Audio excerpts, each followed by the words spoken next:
आज हम पढ़ेंगे सेप्रोलैग्निया। ठीक है, सेप्रोलैग्निया जो है एक फंजाई है। एक्वेटिक सेप्रोप्स होता है। एक्वेटिक सेप्रोप्स मतलब पानी में पाया जाता है ये फंजाई, और सेप्रोफाइट टाइप का मतलब डेड ऑर्गेनिक मटेरियल पर ग्रो करने वाला। ठीक है, जैसे बहुत सारे प्लांट्स जो डिकेइंग मतलब सड़े हुए प्लांट, सड़े हुए एनिमल टिश्यू, ये सब के ऊपर पाया जाता है। सड़े हुए छोटे छोटे इंसेक्ट जो पानी के अंदर पाया जाता है, जैसे फ्लाई, मक्खी, और कोई मीट का टुकड़ा या प्लांट्स के कोई पार्ट का टुकड़ा, इस सब चीज़ों में ग्रो करता है।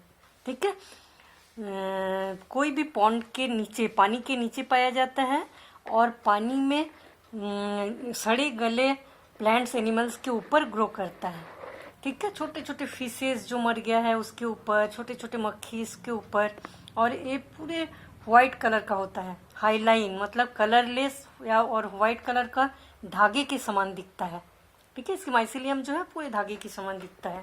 मिक्सोमाइसिटिस में आता है, और सब डिवीजन है ऊमाइसिटिस, जिसमें पाइथियम, फाइटोप्थोरा आता है, उसी में आता है सेप्रोलैग्निया। ऊमाइसिटिस और मिक्सोमाइसिटिस। ठीक है, एक्वेटिक, एक्वेटिक मतलब पानी के अंदर पाया जाता है, और dead organic material, dead plant, dead animal के ऊपर ग्रो करता है। ठीक है, अब हम देखेंगे उसका स्ट्रक्चर कैसा होता है। उसका स्ट्रक्चर जो है पूरे माइसिलियम जो है एसेप्टेट, एसेप्टेट मतलब यूनिसेल्यूलर, यूनि से एक ही पूरा माइसिलियम जो है एक सेल का बना होता है। इसमें कोई बीच में सेप्टा नहीं पाया जाता। ठीक है, बहुत ज़्यादा ब्रांचिंग होता है, लंबा होता है, बेलनाकार, सिलेंड्रिकल। ठीक है, सिलेंड्रिकल, हाईलाइन, हाईलाइन मतलब कलरलेस, ब्रांचिंग, बहुत ज़्यादा ब्रांचिंग पाया जाता है। एसेप्टेट, कोई सेप्टा नहीं पाया जाता। ठीक है, मल्टी न्यूक्लिएट, इसके अंदर बहुत सारा न्यूक्लियस पाया जाता है पूरे थैलस में, और ज़्यादातर न्यूक्लियस जो है साइटोप्लाज्म जो है दोनों किनारे, जो सिलेंड्रिकल माइसिलियम है उसके दोनों किनारे में बहुत सारा न्यूक्लियस पाया जाता है। बीच वाला भाग जो है उसमें वैक्यूल पाया जाता है। ठीक है, खाली स्पेस पाया जाता है। तो थैलस कैसा हुआ?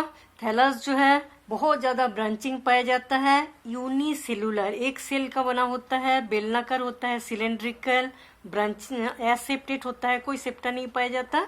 इस टाइप का जो हाइफी होता है इसको बोला जाता है सिनोसिटिक।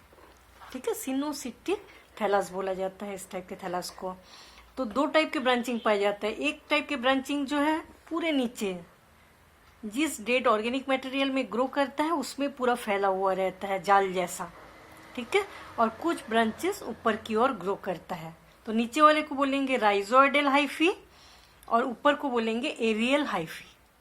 ठीक है, राइजोइडल हाइफी जो है पूरे उस डेड ऑर्गेनिक मटेरियल पर ग्रो करके जाल जैसा फैला रहता है, और ऊपर की ओर जो उठा हुआ रहता है उसको हम बोलेंगे एरियल हाइफी। दोनों हाइफी सेम टाइप का होता है, लेकिन नीचे वाले हाइफी जो है नीचे से ज्यादा फूड मटेरियल एब्जॉर्ब करता रहता है, और ऊपर वाला हाइफी जो है उसमें एंथ्रीडिया और ऊगोनिया बनता है। ठीक है, तो सेल वॉल जो है सेलुलोज का बना होता है एंड ग्लूकेन्स का बना होता है। कभी कभी ग्लूकेन्स के बदले में मैनेंस का भी कुछ स्पेसीज में बना होता है। ठीक है, cell wall, cellulose and glucans और मैनेंस, काइटिन का नहीं बना होता। हम लोग देखे हैं ज्यादातर फंजाई जो है फंगल सेलुलोज एंड काइटिन का बना होता है, लेकिन इसमें ऐसा नहीं है। इसमें केवल फंगल सेलुलोज का बना होता है एंड ग्लूकेन का, काइटिन एब्सेंट होता है। ठीक है, फूड मटेरियल स्टोर रहता है, ऑयल ग्लोब्यूल्स एंड ग्लाइकोजेन। ठीक है, जो फूड मटेरियल इन लोग स्टोर करके रखते हैं वो ग्लाइकोजेन एंड ऑयल ग्लोब्यूल्स के रूप में पाया जाता है, स्टोर करके रखते हैं। ठीक है, वैक्यूल, बीच वाले भाग जो है पूरा वैक्यूल रहता है, और किनारे किनारे जो है साइटोप्लाज्म रहता है जिसमें बहुत सारे न्यूक्लियस पाए जाते हैं, मल्टी न्यूक्लिएट। ठीक है, अब हम देखेंगे इसके रिप्रोडक्शन। ठीक है, थैलस कैसा था? थैलस ब्रांच था, लॉन्ग था, लंबा था, सिलेंड्रिकल था, hyaline, colourless, aseptate, multinucleate और सिनोसिटिक। ठीक है, cell wall, cellulose, glucans and और मैनेंस का बना होता है। फूड मटेरियल स्टोर रहता है ग्लाइकोजन एंड ऑयल ग्लोब्यूल्स के रूप में। हाइफी दो टाइप के होते हैं, नीचे वाले हाइफी को हम बोलेंगे राइजोडेल हाइफी जो कि फूड मटेरियल को एब्जॉर्ब करते रहते हैं सबस्ट्रेटम से, और ऊपर वाले को बोलेंगे एरियल हाइफी जो लॉन्ग सिलेंड्रिकल ब्रांच्ड एसेप्टेड सिनोसिटिक होता है। ठीक है, अब हम देखेंगे रिप्रोडक्शन। रिप्रोडक्शन 3 टाइप का होता है, वेजिटेटिव रिप्रोडक्शन, एसेक्सुअल रिप्रोडक्शन और सेक्सुअल रिप्रोडक्शन।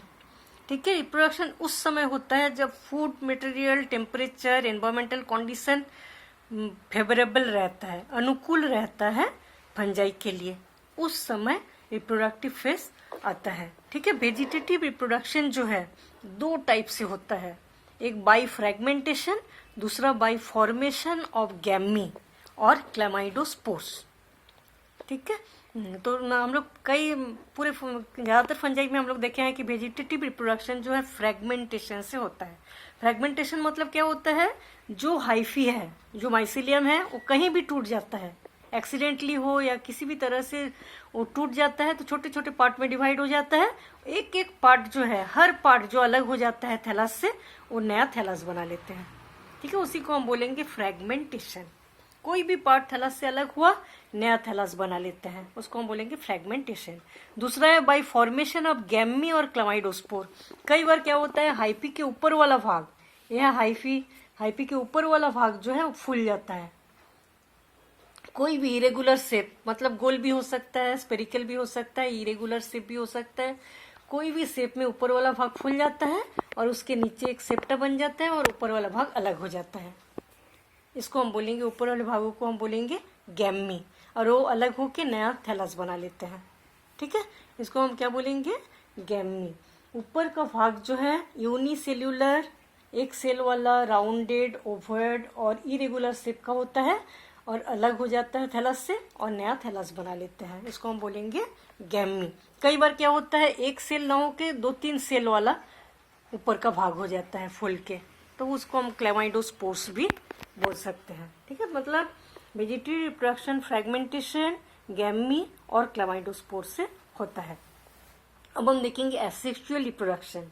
एसेक्सुअल रिप्रोडक्शन जो है वो होता है स्पोरुलेशन, मतलब जूस्पोर्स का फॉर्मेशन होता है।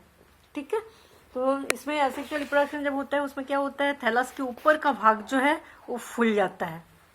थैलस का ऊपर का भाग फूल जाता है, फूलने के बाद ज्यादा से ज्यादा न्यूक्लियस एंड प्रोटोप्लाज्म ऊपर की ओर चला जाता है, ज्यादा से ज्यादा न्यूक्लियस प्रोटोप्लाज्म ऊपर की ओर चला जाता है। ठीक है, जाने के बाद ऊपर का भाग फूल गया, फूलने के बाद नीचे एक सेप्टा बन जाता है। सेप्टा बन जाने से क्या हो जाएगा, बाकी थैलस से ऊपर वाला भाग जो है अलग हो गया। ठीक है, अब क्या होता है, इसके अंदर मल्टी न्यूक्लिएट है, ज्यादा से ज्यादा न्यूक्लियस ऊपर की ओर चला गया, तो ये न्यूक्लियस जो है थोड़ा थोड़ा प्रोटोप्लाज्म को लेके गोल गोल बहुत सारे स्ट्रक्चर बनाए हम लोग देख रहे हैं, है ना। तो एक एक स्ट्रक्चर जो है इसमें 2-2 फ्लैजेला बन जाता है और जूस्पोर्स बन जाता है। ठीक है, लंबे लंबे पेयर शेप्ड बाइफ्लैजिलेट जूस्पोर्स इसके अंदर बहुत सारा बन जाता है। क्या हुआ, थैलस के ऊपर का भाग जो है वो फूल जाता है। क्यों फूल जाता है, क्योंकि ज्यादा से ज्यादा प्रोटोप्लाज्म एंड न्यूक्लियस ऊपर की ओर चला जाता है। ठीक है, उसके बाद ऊपर का भाग जब फूल गया तो नीचे एक सेप्टा बन जाता है। सेप्टा बनने से बाकी थैलस से ऊपर वाला भाग अलग हो गया। अलग होने के बाद इसके अंदर जितने भी न्यूक्लियस है थोड़ा थोड़ा प्रोटोप्लाज्म लेके गोल गोल स्ट्रक्चर बनाता है। ठीक है, सब में सिंगल सिंगल न्यूक्लियस रहता है। अब ये स्ट्रक्चर जो है 2-2 फ्लैजेला बन जाता है इसमें। इस टाइप से पेयर शेप्ड बाइफ्लैजिलेट जूस्पोर्स बनता है। इसके अंदर के भाग जो बनता है इसको हम बोलेंगे जूस्पोर्स। अब ऊपर वाला भाग जो एपिकल पोर्शन होता है वो रप्चर हो जाता है। बहुत ज्यादा जब जूस्पोर बनता है तो प्रेशर पड़ता है उसमें और ऊपर वाला भाग खराब हो जाता है। खराब होने से पूरे जूस्पोर्स बाहर निकल जाता है। ठीक है, बाहर निकलने के बाद कुछ देर रेस्टिंग स्टेज में पड़े रहते हैं। ठीक है, कुछ देर रेस्टिंग स्टेज में पड़े रहते हैं। उसके बाद इसमें जार्म ट्यूब निकलता है। जार्म ट्यूब निकलता है। कई स्पेसीज में ऐसा देखा गया है, जैसे ही जार्म ट्यूब निकला तो इस ट्यूब में फिर जूस्पोर्स बन जाता है। उसको हम बोलेंगे सेकेंडरी जूस्पोर्स, और उससे नया माइसिलियम बन जाता है। ठीक है, और कई बार ऐसा देखा गया है कई स्पेसीज में, जैसे इसमें प्राइमरी जूस्पोर्स बना, ठीक है, इस जगह में प्राइमरी जूस पोर्स बना था, पूरे जूस पोर्स बाहर निकल गया। बाहर जैसे ही निकलता है और सेकेंडरी जूस पोरेंजियम, जिसके अंदर जूस पोर्स रहता है, उसको बोला जाता है जूस पोरेंजियम। तो जैसे प्राइमरी जूस पोरेंजियम के अंदर से पूरे प्राइमरी जूस पोर्स निकल गया, उसके नीचे फिर सेकेंडरी जूस पोरेंजियम बन जाता है, जिसके अंदर फिर बहुत सारे न्यूक्लियस प्रोटोप्लाज्म को लेके बहुत सारे जूस पोर्स बनाएगा, और वो बाहर निकलने के बाद किडनी से बाइफ्लैजिलेट जूस पोर्स बनता है, जिसको हम बोलेंगे सेकेंडरी जूस पोर्स। और जो सेकेंडरी जूस पोर्स बनाता है उस जगह को बोलते हैं सेकेंडरी जूस पोरेंजियम। ठीक है, अब किडनी से बाइफ्लैजिलेट जूस पोर्स जो है बाहर एपिकल भाग से बाहर निकल गया। बाहर निकलने के बाद इसमें 2 फ्लैजिला रहता है, एक छोटे को बोला जाता है टिंसेल, बड़े को बोला जाता है वीप्लेस टाइप फ्लैजिला। ठीक है, फिर फ्लैजिला गायब हो जाता है नीचे जाने के बाद, और उसके बाद इससे जार्म ट्यूब निकलेगा और जार्म ट्यूब से नया माइसेलियम बन जाता है। ठीक है, इस टाइप से एसेक्सुअल रिप्रोडक्शन जो है वो होता है जूस पोर्स से। और एक बार हम देखते हैं ऊपर वाला भाग जो है फूल जाता है, क्योंकि ज्यादा से ज्यादा प्रोटोप्लाज्म न्यूक्लियस ऊपर चला जाता है। उसके बाद एक सेप्टा बन जाता है, सेप्टा बनने से ऊपर का भाग अलग हो जाता है, नीचे का भाग अलग हो जाता है। उसके बाद इसके अंदर बहुत सारे जो न्यूक्लियस रहता है, थोड़ा थोड़ा प्रोटोप्लाज्म लेके गोल गोल स्ट्रक्चर बनाता है, जिसको हम बोलेंगे जूस पोर्स। और जिस जगह ये पूरे जो लॉन्ग सिलेंड्रिकल जो पार्ट होता है, इसको बोला जाता है जूस पोरेंजियम। इसमें 2 फ्लैजिला बन जाता है, और उसको हम बोलेंगे पेयर शेप्ड बाइफ्लैजिलेट जूस पोर्स, जो ऊपर के भागों से बाहर निकल जाता है। बाहर निकलने के बाद रेस्टिंग स्टेज में पड़े रहते हैं। उसके बाद इस जार्मिनेशन ट्यूब जो है, इसके फ्लैजिला गायब हो जाता है, जो जार्म ट्यूब निकलता है। जार्म ट्यूब में फिर जूस पोर्स बनता है, जिसको सेकेंडरी जूस पोर्स बोलेंगे। वो जूस पोर्स फिर नया माइसेलियम बनाता है। ठीक है, और कुछ स्पीसीज में ऐसा होता है, जैसे प्राइमरी जूस पोर्स पूरा बाहर निकल गया, ये जगह खाली हो गया, इसको हम बोलेंगे एम्प्टी प्राइमरी जूस पोरेंजियम। ठीक है, फिर नीचे की ओर सेकेंडरी जूस पोरेंजियम बन जाता है, और उसके अंदर सेकेंडरी जूस पोर्स बनता है। और सेकेंडरी जूस पोर्स जो है उसमें भी 2 फ्लैजिला रहेगा, वो बाहर निकल जाता है और किडनी से बाइफ्लैजिलेट जूस पोर बना लेता है। बड़े फ्लैजिला को बोलेंगे वीप्लेस टाइप फ्लैजिला, छोटे को बोलेंगे टिंसेल टाइप फ्लैजिला। ठीक है, किडनी सिप होता है, इसके फ्लैजिला गायब हो जाता है, जिसके चारों ओर वॉल का फॉर्मेशन होता है, इसको बोला जाता है सिस्ट। अब इसमें जार्म ट्यूब निकलता है और जार्मिनेशन होकर नया माइसेलियम बना लेते हैं। ठीक है, इसको हम बोलेंगे एसेक्सुअल रिप्रोडक्शन बाय स्पोरुलेशन और बाय जूस पोर्स फॉर्मेशन। ठीक है, अब हम देखेंगे सेक्सुअल रिप्रोडक्शन। सेक्सुअल रिप्रोडक्शन जो है ऊगैमस टाइप होता है, एंथ्रीडिया एंड ऊगोनिया बनता है। ठीक है, male organ antheridia, female organ oogonia by gametangial contact. ठीक है, मतलब एंथ्रीडिया ओगोनिया दोनों के न्यूक्लियस फ्यूजन से जाइगोट बनाता है। और एंथ्रीडिया ओगोनिया दोनों चीज होता है लैटरल ब्रांचेस में बनता है। बहुत सारे स्पेसीज मोनोसियस होता है, बहुत सारे डायोसियस होता है। ठीक है, मोनोसियस मतलब एक ही थैलस में एंथ्रीडिया ओगोनिया दोनों बनता है। डायोसियस मतलब अलग अलग थैलस में एंथ्रीडिया ओगोनिया बनता है, उसको हेट्रोथैलिक भी बोलेंगे। होमोथैलिक मतलब मोनोसियस और हेट्रोथैलिक मतलब डायोसियस। ठीक है, अब हम देखेंगे सेक्सुअल रिप्रोडक्शन। सेक्सुअल रिप्रोडक्शन में कैसा रहता है, जैसे हाइफी। ठीक है, तो हाइफी के लेटरल साइड्स में एंथ्रीडिया और ओगोनिया बनता है।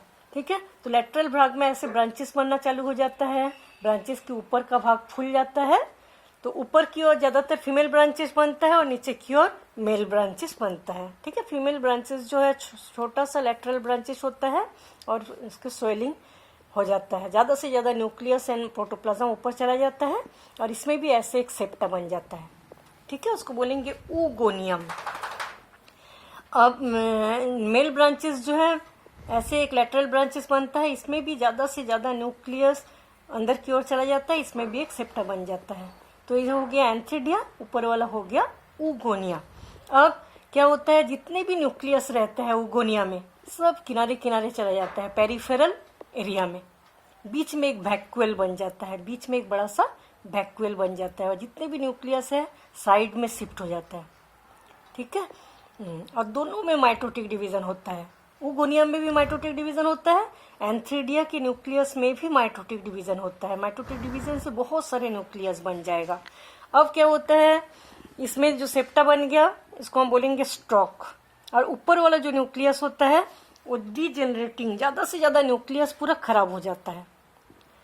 ठीक है, कुछ न्यूक्लियस 4 से 10 तक न्यूक्लियस ऐसा रहता है जो कि एग बनाते हैं, जिससे एग बनता है। ठीक है, बाकी पूरे न्यूक्लियस किनारे किनारे जाने के बाद खराब हो जाता है। ऐसे बीच में एक बड़ा सा वैक्यूल रहता है और 4 से 10 तक एग चारों तरफ बनता है। ठीक है, इसमें अब क्या होता है, जो एंथ्रीडिया है वो लंबाई में बढ़ जाता है। बढ़ने के बाद जो ओगोनियम रहता है उसके चारों ओर ऐसे चिपक जाता है। ठीक है, चिपकने के बाद क्या होता है, इससे एक आउटग्रोथ लाइक स्ट्रक्चर, एंथ्रीडिया से आउटग्रोथ लाइक स्ट्रक्चर निकलता है, tube like outgrowth like structure निकलता है, जिसको हम क्या बोलेंगे, फर्टिलाइजेशन ट्यूब। ठीक है, फर्टिलाइजेशन ट्यूब से न्यूक्लियस जो है, एंथ्रीडिया का जो न्यूक्लियस होता है वो ओगोनिया में एग में आ जाता है। ठीक है, एग में आने के बाद इसके ऊपर वाला भाग जो है फ्यूज हो जाता है और दोनों न्यूक्लियस जो है आपस में फ्यूज्ड होकर बनाता है डिप्लॉयड जाइगोट। ठीक है, कई एंथ्रीडिया इस टाइप से ओगोनियम से चिपक जाते हैं, एक या दो भी हो सकता है। ठीक है, अब इसके न्यूक्लियस और इसके न्यूक्लियस दोनों मिला के बनाता है डिप्लॉयड जाइगोट। ठीक है, मेल न्यूक्लियस होता है, फीमेल न्यूक्लियस होता है, जो कि प्रोटोप्लाज्म। अब क्या होता है, ये जो स्पोर बना, जाइगोट बना, वो जाइगोट डार्क कलर का होता है। इसमें बहुत सारे ऑयल ग्लोब्यूल्स रहता है, इसके चारों ओर ऑयल ग्लोब्यूल्स रहता है। तो बहुत सारे स्पेसीज में ऐसा देखा गया कि ये जो है रप्चर हो जाता है वॉल, और एक जो है डिप्लॉयड जाइगोट जो है बाहर निकल जाता है। डिप्लॉयड जाइगोट बाहर निकल जाता है और बाहर निकलने के बाद 2 से 5 मंथ तक, मतलब बहुत कई महीनों तक रेस्टिंग स्टेज में पड़े रहता है। उसके चारों ओर मोटे वॉल का फॉर्मेशन हो जाता है। ठीक है, उसके बाद बाहर का वॉल फट जाता है और ऐसे जार्म ट्यूब निकलता है। जार्म ट्यूब निकलने के बाद इसके जो न्यूक्लियस रहता है, डिप्लॉयड जाइगोट वाला जो न्यूक्लियस, डिप्लॉयड न्यूक्लियस रहता है, उसमें होता है मियोसिस डिवीजन। मियोसिस डिवीजन से बहुत सारे न्यूक्लियस, जैसे एक न्यूक्लियस से 2 से 4 न्यूक्लियस बना, 4 से 8 न्यूक्लियस बना। उसके बाद होता है माइटोटिक डिवीजन। माइटोटिक डिवीजन से बहुत सारे न्यूक्लियस बन जाता है। ठीक है, तो इसको बोलेंगे, इस जो जगह जिसमें बहुत सारा न्यूक्लियस बनता है, इसको फिर हम बोलेंगे स्पोरेंजियम, जूस्पोरेंजियम। ठीक है, और जितने भी न्यूक्लियस प्रोटोप्लाज्म को लेके गोल गोल स्ट्रक्चर बनाता है, फिर उसमें 2 फ्लैजिला हो जाता है, जिसको बोलेंगे जूस्पोर्स, बाई फ्लैजिलेट जूस्पोर्स। और ये जूस्पोर्स का फ्लैजिला गायब हो जाएगा, चारों ओर वॉल फॉर्मेशन करेगा, जिसको बोलेंगे सिस्ट, और सिस्ट के वॉल फिर खराब हो जाएगा, फिर बनाएगा नया माइसेलियम। ठीक है, कुछ स्पेसीज में ऐसा होता है, कुछ स्पेसीज में ऐसा होता है कि इस ओगोनियम के अंदर जो एग रहता है, डिप्लॉयड जाइगोट होता है, उसी में अंदर से ही वो जर्मिनेट होके जार्म ट्यूब बनाते हैं। ठीक है, जार्म ट्यूब बनाते हैं, उसके अंदर मियोसिस डिवीजन से 4 से 8 न्यूक्लियस बना, और हर न्यूक्लियस जो है वो नया माइसेलियम बनाता है। ठीक है, इस टाइप से सेप्रोलैग्निया जो है उसका लाइफ साइकिल कंप्लीट हो जाता है।